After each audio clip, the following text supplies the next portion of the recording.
Alors, ce qu'il s'agit de faire, c'est de simplifier les expressions qu'on a là. Pour simplifier des expressions, ben, on se sert des concepts mathématiques que l'on connaît. Je sais, à l'occasion, il y avait des choses qu'il fallait faire qui ressemblaient un peu à ça.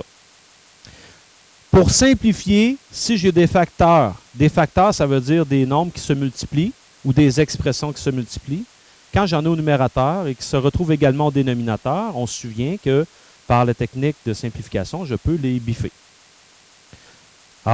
Mais par exemple, puis ça on a pu voir avec des questions de Mehdi la dernière fois, si j'ai des plus et des moins, je ne peux pas nécessairement les biffer. Tout ça pour vous dire que si j'ai quelque chose comme ça, 3 fois 5 sur 4 fois 5, bien sûr, je peux dire les 5 s'éliminent, c'est équivalent à 3 quarts. Alors que si j'avais eu 3 plus 5 sur 4 plus 5, je ne peux pas biffer les 5 parce que c'est des plus. Ça ne serait pas du tout équivalent. Hein? Ça fait 8 sur 9. Alors que si je décidais de biffer ici, 3 quarts n'est pas égal à 8 neuvièmes. Alors que ici, 3 fois 5, 15. 4 fois 5, 20. On peut voir que 15 vingtièmes, c'est la même chose que 3 quarts. Alors ça, c'est le principe qu'il y a derrière la simplification. Alors, je regarde ce que j'ai ici, 1 moins sin carré de x sur 1 plus sin de x. Alors, il faudrait voir que j'ai une DC ici. Ça, cette affaire-là, c'est une DC. Ça revient à mes deux parenthèses. 1 plus sin de x par 1 moins sin de x sur mon 1 plus sin de x. Et c'est là que je peux appliquer la simplification. Je vois que cette expression-là et cette expression-là reviennent. Donc, ma réponse, c'est 1 moins sin de x.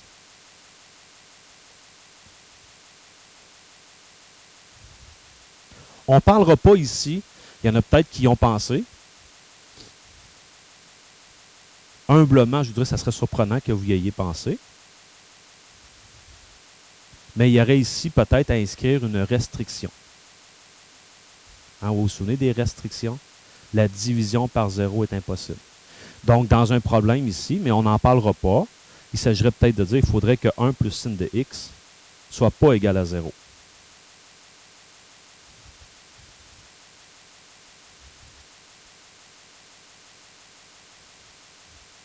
Il faudrait que sin de x n'égale pas moins 1. C'est où ça? Sin de x égale moins 1, c'est où ça?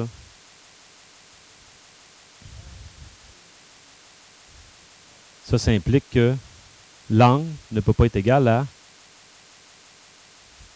3 pi sur 2. Parce qu'à 3 pi sur 2, le sinus de ça donne moins 1. Alors, ça veut dire que cette expression-là, 3 pi sur 2, elle plante. Elle ne marche pas. Myriam. Plus 2 pi n. Non. Ben là, ici, je fais juste la simplifier. Je ne cherche pas les valeurs. Ce n'est pas une équation. OK? Si jamais je la mettais égale à un nombre et que je vais trouver la valeur de x, là, oui, il faudrait ajouter les...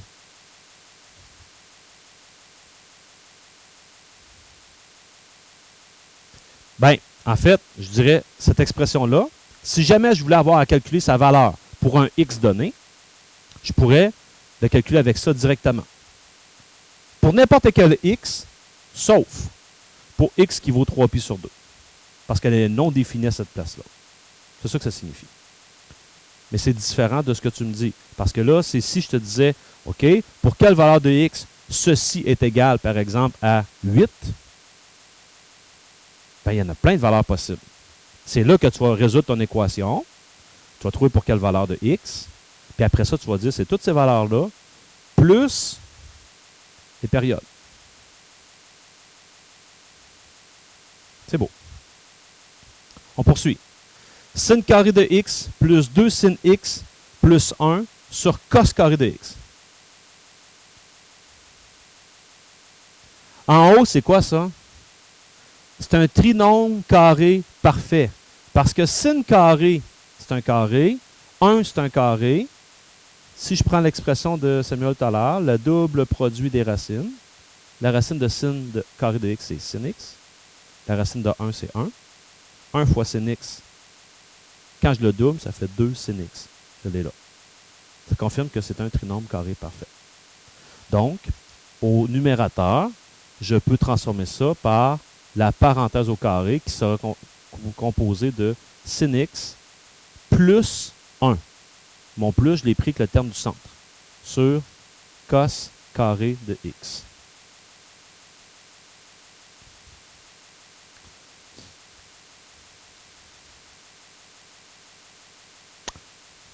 Là, vous allez dire, ben oui, mais là, tu prends ça où? Là, ce que je vais vous montrer là, ben, à un moment donné, à force d'en faire, on commence par voir des petites subtilités qu'on peut utiliser. Idéalement, j'essaie de me retrouver avec des termes en sin si je veux faire des simplifications. Quand j'ai des sines et des cos, il va être difficile de faire des simplifications. Est-ce qu'il y a quelqu'un qui connaît une façon d'écrire cos carré de x autrement? Myriam.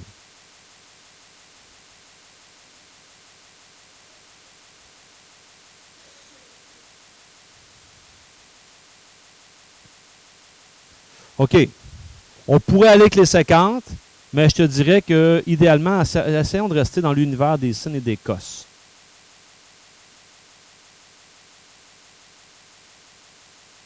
Un moins sin carré, c'est cos carré. OK? Donc, j'ai sin de x plus 1 au carré sur cos carré, là, c'est la même chose que 1 moins sin carré de x. Oui.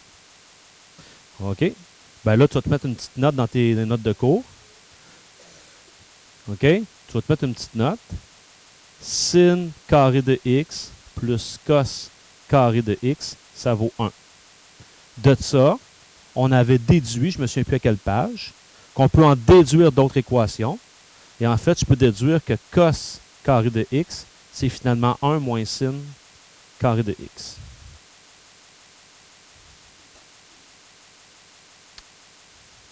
Ça va-tu? Caroline? OK.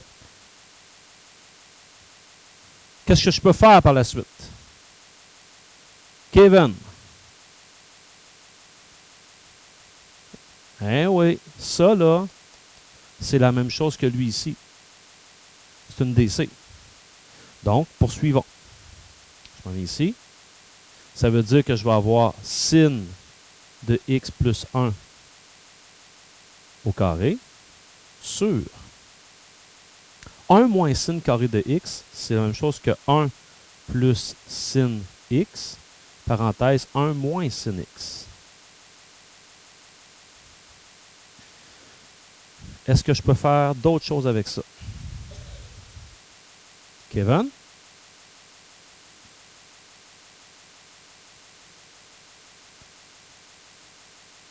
Ah ouais. Lui, là, c'est-tu la même chose que lui?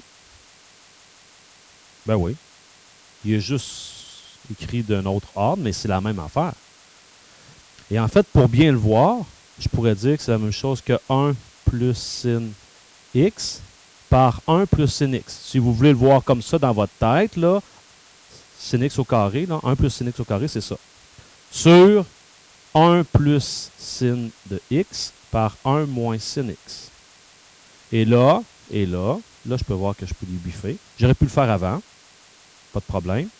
Et je vois que la réponse, c'est 1 plus sin x sur 1 moins sin x. Et ça s'arrête ici parce que là, je n'ai plus un produit. C'est une somme. C'est impossible de simplifier davantage. Allons voir le suivant.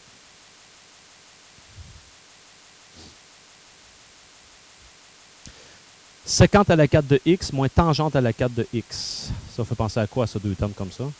Une DC. Parfait. Donc, quand je vois ça, tout de suite, je me vais mettre mes deux parenthèses. Dans le fond, c'est séquente carré de x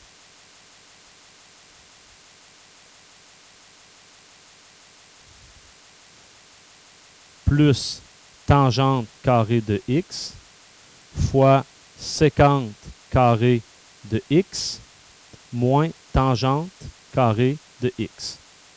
sur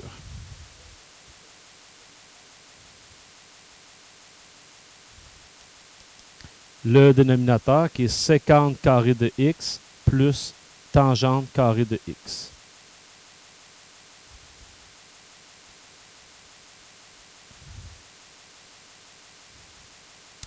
Et donc,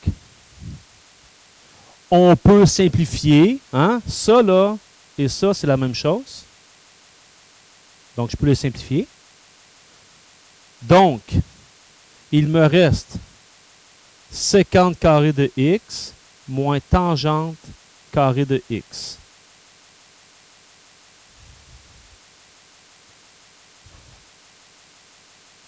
On est tenté de faire une DC ici. Ah. Si on voit bien nos propriétés, une des propriétés disait quoi? 1 plus tangente carré de x est égal à sécante carré de x. Ça signifie que sécante moins tangente, ça donne 1. Donc, cette expression-là, 1.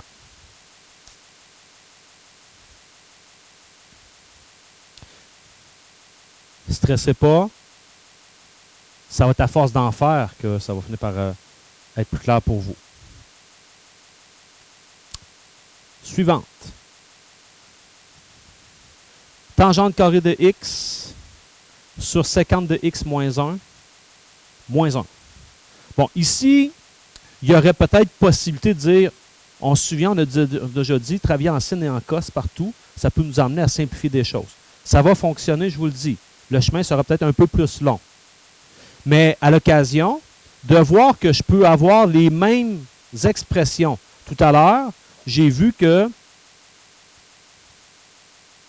je pouvais travailler ici uniquement en sin, en transformant le cos carré avec une propriété. Ici, il faudrait que je sois en mesure de voir que, avec cette propriété-là, mon tangente carré, je peux l'exprimer comme des séquentes. Puis regardez en bas, j'ai des séquentes. Peut-être que je pourrais faire une job avec ça. Allons voir. Tangente carré. Avec ce que je viens de mettre ici, tangente carré, ça va être quoi? C'est sécante carré moins 1. Donc, ça, c'est la même chose que sécante carré de x moins 1 sur sécante de x moins 1 moins 1.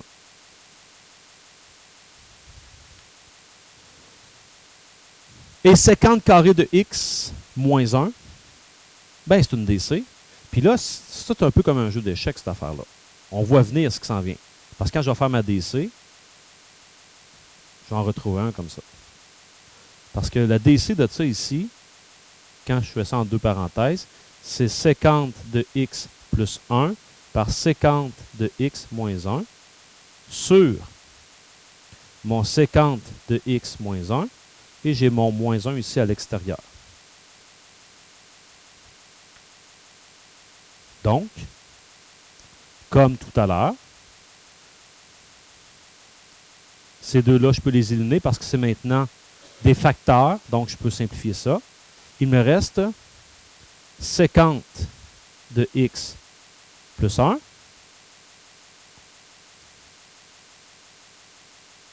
moins 1.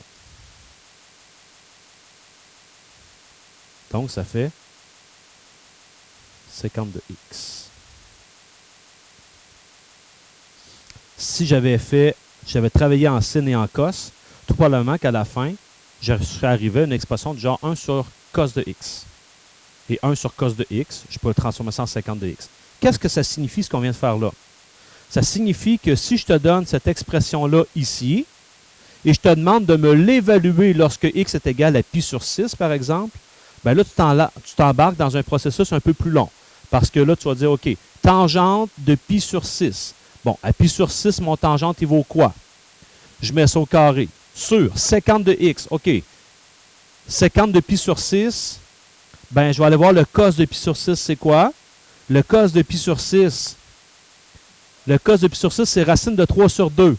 Donc, la sécante, c'est 2 sur racine de 3 que je rationalise. Puis là, vous voyez le principe, le genre de calcul dans lequel je suis parti. Alors que je pourrais simplement faire 50 de pi sur 6. Ça va me donner la même réponse en bout de piste que de faire tout ce calcul-là, parce que je l'ai simplifié. C'est ça l'idée. Je poursuis. Cinquième. Une somme de fractions. Lorsque je fais une somme de fractions, c'est quoi le principe? Même dénominateur. Donc, je n'ai pas le choix. Pour additionner ça, ça me prend un dénominateur commun. J'ai d'un côté cos carré de x, l'autre côté sin carré de x. Comment je vais faire pour avoir un dénominateur commun?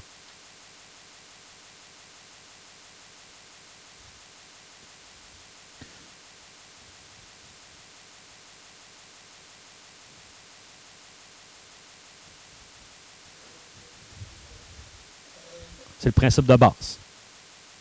Ouais. Caroline?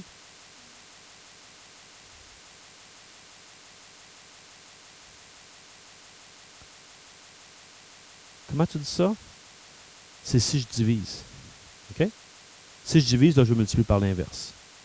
Donc, on a vu que le truc ici, c'est à la base de ce que je viens de dire ici. Si ça a été vite pour certaines personnes, ici, principe de base, on multiplie les deux. Ça veut dire que ça va être 2 fois 7 plus 4 fois 3. Pourquoi j'ai fait 4 fois 3? Parce qu'ici, il fallait faire fois 3 fois 3 pour le mettre sur 21. Puis ici, il fallait faire fois 7 fois 7 pour le mettre sur 21. C'est le principe de base. Donc, je m'en viens ici. Ça veut dire que mon dénominateur, ça va être cos carré de x fois sin carré de x. Et donc, je dois multiplier le premier par... Lui, ici, je dois le multiplier par sin carré de x, mais 1 fois sin carré de x, sin carré de x, plus 1 fois cos carré de x. Donc, cos carré de x. Myriam.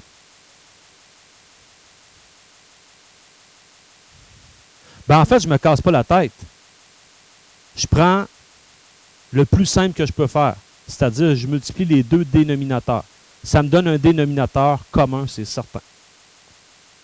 J'aurais peut-être pu trouver un équivalent en travaillant avec, mais ça aurait été bien compliqué, c'est-à-dire cos carré de x, je le transforme en sinus, hein, et dire que c'est 1 moins sin carré, mais j'aurais pas été bien plus avancé, parce que là, j'aurais eu 1 moins sin carré, puis l'autre côté, sin carré. Fait que j'ai pas le choix. Il aurait fallu que je fasse sin carré fois 1 moins sin carré. Si je poursuis ici, sin carré plus cos carré, ça vaut quoi ça? 1. Donc, l'équivalent, c'est 1 sur cos carré fois sin carré. On ne peut pas aller plus loin. Le suivant. J'ai ici une soustraction. Donc, si j'ai une soustraction, c'est encore le même principe. Ça me prend un dénominateur commun. Mon dénominateur commun, le plus simple à trouver ici, c'est le produit des deux. Donc, mon dénominateur commun sera 1 moins cos de x fois 1 plus cos de x. Donc, ça signifie quoi? Comme tout à l'heure, ça signifie que mon premier terme ici, le 2, doit être multiplié par lui. 1 plus cos de x. Alors que l'autre, moins 2, hein, moins 2, doit être multiplié par l'autre, c'est-à-dire 1 moins cos de x. Qu'est-ce que j'obtiens au numérateur? Bon, au numérateur, faisons nos distributivités.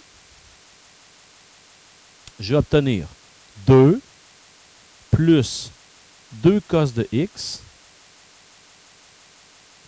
moins 2 plus 2 cos de x sur. Ça donne quoi au dénominateur? C'est quoi cette affaire-là? C'est une DC. Donc,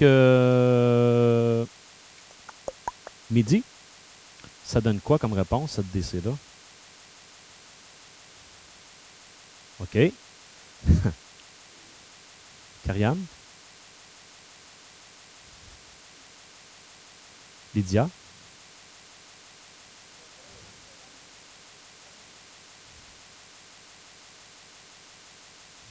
Ça, là, ça donne 1 moins cos carré de x.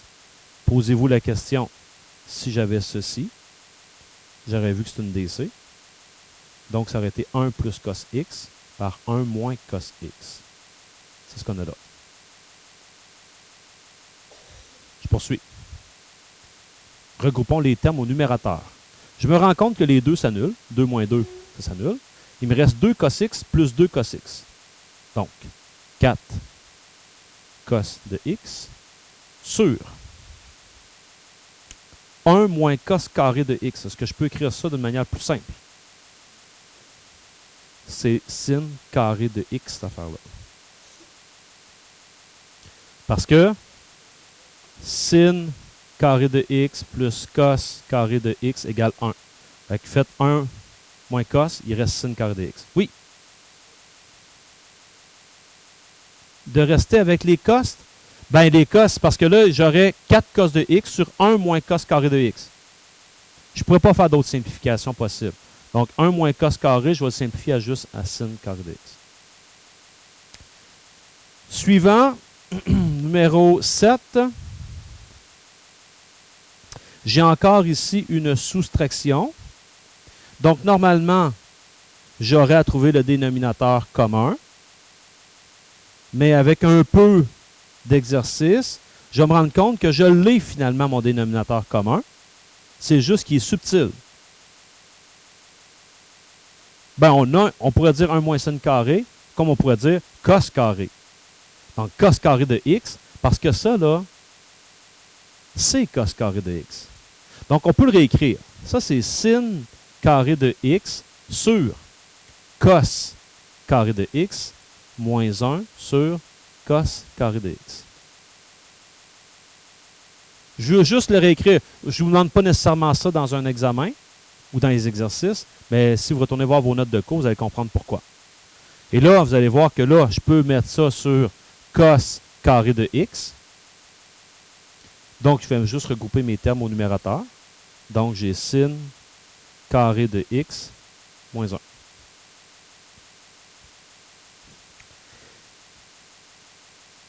Là, c'est tentant. C'est vraiment tentant, mais on l'a sous les yeux. Est-ce que sin carré de x moins 1, c'est-tu cos carré? Si je prends ça ici, là, puis je cherche à isoler cos, là, cos carré de x, c'est 1 moins sin carré de x. Alors que là, j'ai sin carré de x moins 1. Ah, ben oui. On vient d'en trouver un autre. Moins cos carré de x, si je fais fois moins 1, ça va être sin carré de x moins 1. Pardon? J'ai pas compris, ma belle. Ben, en fait, non. Ce que je suis en train de faire, c'est que je suis en train juste de remplacer lui par une équivalence qui est moins cos carré de x sur cos carré de x. Et ça donne quoi, cette affaire-là? Moins 1. Fait que mettez n'importe quel angle de rotation, ça va toujours donner moins 1. C'est ça que ça signifie. 8e.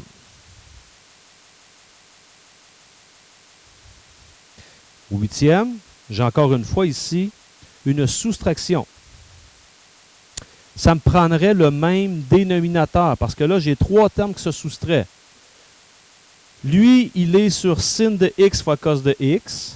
Lui, il est sur sin x. Et lui, il est sur 1. Quel est mon dénominateur commun? Ce petit exercice de SN de 4. Pardon?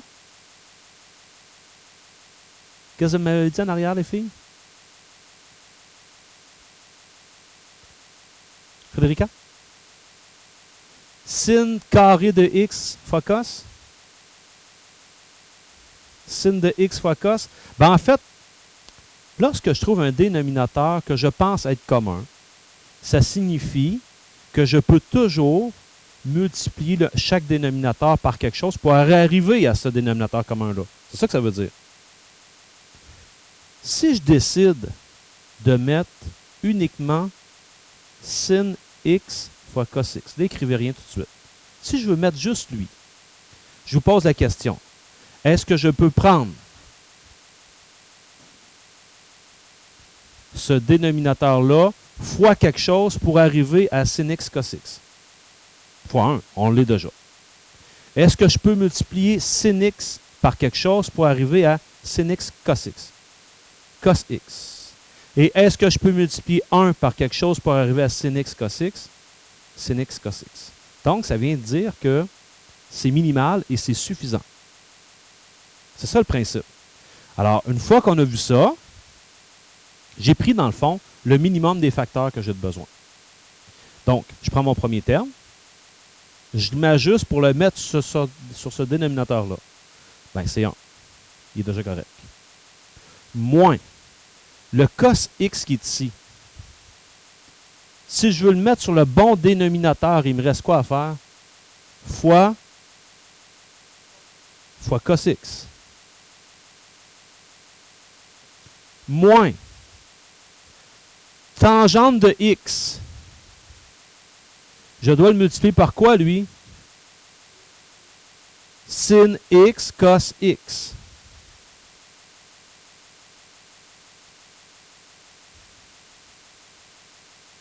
Oui.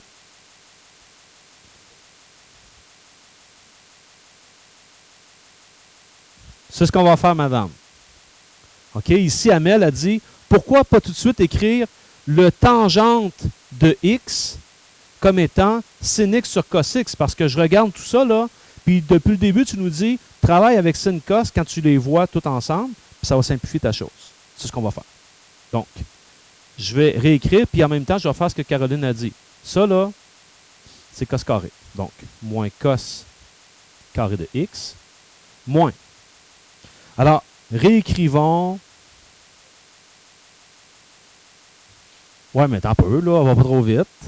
On va pas trop vite. Faut pas brûler le punch. Donc, ça, c'est sin x sur cos x fois sin x fois cos x sur sin de x fois cos de x. OK. Il y a plein d'affaires qui apparaissent. Là. Ceux là, qui sont assez à l'aise avec les manipulations algébriques, parce qu'on est, je vous dirais, presque plus en trigo ici. On utilise à peu près juste les propriétés qu'on a vues, les identités, en fait. Mais je fais de l'algèbre. Là, Myriam, elle voit, hey, ça, cette affaire-là. 1 moins cos carré de x, là, c'est quoi? Sin carré de x. Je vais le remplacer. Donc, ça, c'est sin carré de x. Qu'est-ce que vous percevez dans l'autre? Les cos carrés, vu que c'est fois, là, ça, là, c'est la même affaire que ça. Vu que c'est fois. Et je me rends compte que les cos s'annulent. Il me reste moins sin carré de x. Oh! Sur sin de x fois cos de x.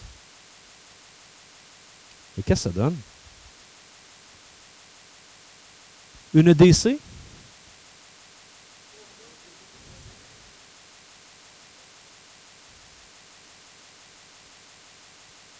Zéro. Ben, sin carré moins sin carré, ça fait 0.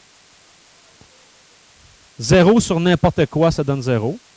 Alors ça veut dire que si je prenais ma calculatrice et que cette belle expression-là, et que je cherchais la valeur de cette expression-là lorsque je donne un angle donné, bien à chaque fois, peu importe l'angle, ça va nous donner 0 comme valeur. C'est ça que ça veut dire. Excellent. OK. Démonstration.